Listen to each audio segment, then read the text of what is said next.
National Football League. Cleveland Browns scored 49 points. The Dallas Cowboys are on pace to go down as the worst defense in the history of the National Football League.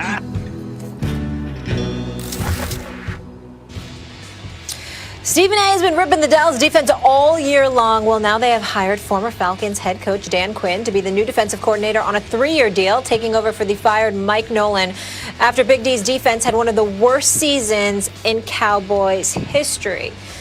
Now, Stephen A., I know Quinn's tenure at Atlanta didn't work out so well, but let's not forget he was with Seattle when they were that formidable defense, the Legion of Boom, right? That's really his bread and butter. Stephen A., do you think Quinn is a good hire for the Cowboys at D.C.?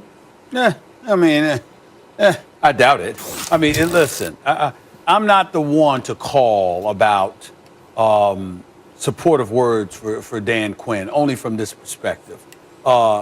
He, as the head coach, presided over one of, if not the dumbest play that I have seen in the modern football era, where an onside kick is aimed at the Atlanta Falcons, and they treated it like it was a punt. I mean, they literally, you're not one, not two, not three. You had 6 different guys that didn't know the rule. 6 different guys. Just an absolute abject embarrassment, okay? And they lost that particular game 40-39 after being up by about 14 points with less than 5 minutes in the game. It's just an atrocious situation. Having said all of that, if you're the Dallas Cowboys, there's really not much way to go but up. You're the 28th ranked defense overall. You were second to last against the run. We all know that. They gave up 39 to the Falcons, 38 to the Seattle Seahawks, 49 to the Cleveland Browns, 34 to the hapless New York Giants offense, by the way, 38 to Arizona. That was 5 straight weeks they did that. 5 straight weeks in the National Football League, okay, which they started off 2-4. They ultimately ended up giving up another 41 to the Washington football team on Thanksgiving.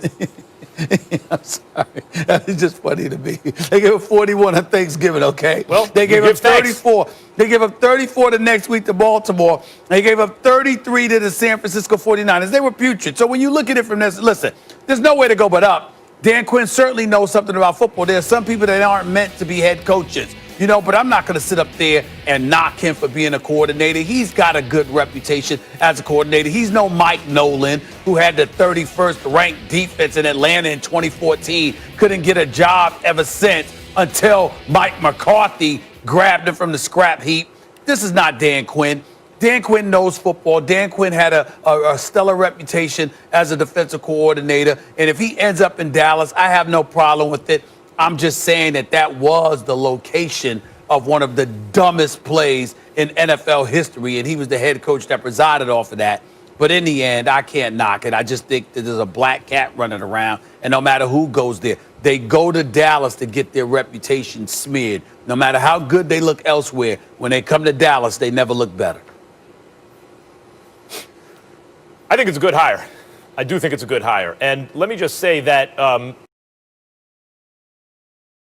he was the defensive coordinator, for the Legion of Boom. He won a Super Bowl and went to another Super Bowl and did a very good job. Now, he had name brand guys on that defense who were indeed star players, not just in name star players. Cam Chancellor and Richard Sherman and those guys, Earl Thomas, were studs, right? Who does he have right now in Dallas? Well, actually, Dallas has some name brand guys. The problem is they haven't played that way in the last year or two. When you look at Leighton Vander Esch and Jalen Smith, Stephen A., it wasn't that long ago I thought that's the best linebacker tandem talent-wise maybe in the league. No, they're not. DeMarcus Lawrence is a name brand guy who's had some excellent NFL seasons, but they weren't performing up to snuff this year. Is that because they suddenly lost their talent, or is that because of the defense itself, the defensive coordinator? And also, the defense clearly lacks depth, too. They need to focus on that. I think that Quinn has a history of getting the most out of talent. So whatever is there on Dallas, I think he'll get the most out of. Also, Dan Quinn's reputation as a head coach. Now, look, I get it. The Atlanta offense was high flying until they don't have the same offensive coordinator, and then not so much. Yeah, I get that. But he went from defensive coordinator of the dominant unit in the NFL that went to 2 Super Bowls and won one, to head coach of the dominant offense in the NFL that went to a Super Bowl. And yes, they had a spectacular collapse in order to lose, but that's what it took for them to lose. They were in another Super Bowl. Dan Quinn has a track record of success, in fact. And too often, I think, we focus on where he came up short, but look at his track record. He's been very successful. I think he's a good hire for the Cowboys. No question, especially if you stay focused on what he did as a defensive coordinator, specifically with Seattle. Dallas's defense second worst in the NFL this past season. All right, when we come back here on First Take, Devontae Smith put on a show under the bright lights. So should Gang Green bring that box office to NYC? We talked Devontae overall, but Stephen A., do you think this was the right move to fire Doug Peterson? I do not. I do not believe that. I think that when you've been to the playoffs the last 3 years, you missed the playoffs for the first time in 4 years, you delivered the first Super Bowl championship in the entire franchise history just 3 years ago, and you're let go. I think that you deserve a little bit more latitude than that. That's just my personal opinion. I understand Jeffrey Lurie. I know him a little bit, and I respect the hell out of him. I don't know if I agree with this decision. I think that Doug Peterson earned the right to come back and make amends for an absolutely atrocious season. And there's no way to get around that. His relationship with Carson Wentz was a factor. I do not believe Jeffrey Lurie when he says that Carson Wentz played no role in Doug Peterson's demise, because obviously with the commitment that's been made to Carson Wentz and how you're stuck with, with a $59 million hit in the event that you let him go or whatever. This is what he's going to count against the cap next year. That's a tough position to be in, and I think that you got to find a way to make it work. I understand the thinking.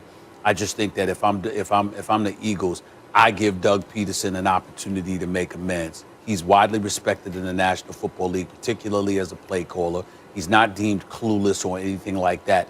It was just a bad year, and I think that he should have an opportunity to make amends for that. Unfortunately, that's not the case, and I think he's the fall guy, when obviously some people would say it should have been Howie Roseman. Some people would say it should have been Carson Wentz. I just think it was the wrong move to make when it comes to Doug Peterson. That's just my personal opinion.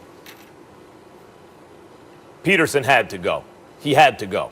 And apparently, Stephen A., from what I understand, he wanted to make Press Taylor, who's the passing game coordinator and quarterbacks coach, he wanted to make him offensive coordinator because Doug Peterson, I think foolishly, is trying to fix Wentz, right? So clearly his firing is because he's the fall guy. They need a fall guy. They're going to make Peterson the fall guy. Really, his mistake was the time to stand up to Jeffrey Lurie, the time to stand up to ownership and management, GM Howie Roseman, and say, no, this is what I have to do. I need to be able to pick my own staff, which he has not been able to do, was right after he won the Super Bowl, or even after the defense of the Super Bowl, which was a great title defense, right? Like, with Nick Foles, again, they go to Soldier Field and they beat the Bears, and they go to New Orleans and come one dropped pass away from getting to the NFC Championship game. So, that's the time when you have leverage to stand up and say, wait a minute, I need to be able to choose my own staff. This is what I need to be able to do.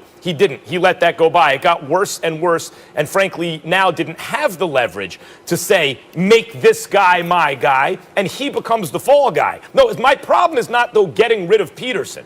My problem is, what's Howie Roseman still doing there? I mean, obviously, Carson Wentz is done. I can't, sit here and seriously argue, they need to stick with Carson Wentz. Why is Peterson the fall guy? What has Howie Roseman done? He has Arcega-Whiteside over DK Metcalf. Is that what he's done? Rager over Justin Jefferson. Is that what he's done? He hasn't selected a Pro Bowler in the draft in half a decade. And the cap is a mess. Their whole cap situation's a mess. So why hasn't Roseman gone at least with Peterson, if not before him? And Stephen A., Jeffrey Lurie should know better, as you know from your time in Philadelphia. He weighed in, backing McNabb in a fractured locker room, the TO thing. And by the way, that was the right thing to do, I think. I think that was the right thing to do. McNabb is the greatest quarterback in franchise history, but they did finish 6-10 that year. And taking sides, even if it was the right thing to do, maybe it wasn't smart in that moment, but at any rate, That should have informed him what that can do to a locker room. This locker room clearly prefers Jalen Hurts. And what it seems like is that Carson Wentz wields a lot of power to the point where the coach becomes the fall guy.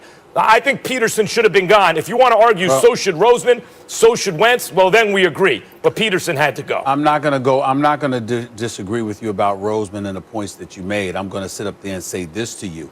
If Peterson, first of all, I think you were wrong about the leverage that he had when he won the Super Bowl.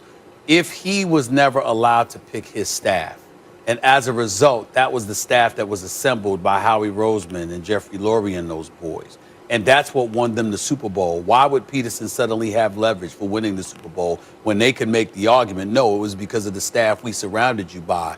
The fact that we picked this team and we delivered the Super Bowl championship, why do we need to change course now? I think that would be the argument against Peterson having the leverage that you alluded to him being in a position to have. So I disagree with that. That's number one.